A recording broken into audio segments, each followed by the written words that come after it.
নমস্কাৰ বন্ধু বান্ধৱীসকল, আজি মই ঘৰতে কেনেকৈ মাখন বনালোঁ আপোনালোকক দেখুৱাবলৈ লৈছোঁ। ইয়া প্ৰথমে অলপ ঘিউ ঢালিলোঁ। ঘিউৰ ওপৰত এডোখৰ বৰফ এনেদৰে লৰাই থাকিলোঁ। লৰাই থাকিলে ক্ৰমান্বয়ে ডাঠ হৈ যায়। আইমি বৰুৱা বায়ে এনেদৰে বনোৱা দেখিছিলোঁ, সেয়েহে ভাবিলোঁ ময়ো বনাই চাওঁচোন। সঁচাকৈ দেই, এনেদৰে কেনেদৰে ডাঠ হৈ যায়। প্ৰথম বনাইছিলোঁ, সেয়েহে ক্ৰমান্বয়ে এনেকৈ ডাঠ হৈ যোৱাত ময়ো আচৰিত হৈছিলোঁ।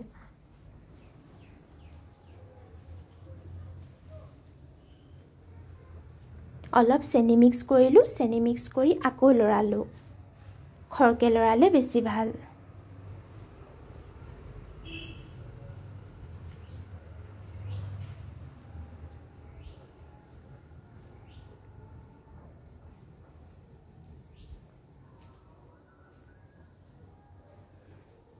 এয়া খাব পৰা হৈ গ'ল।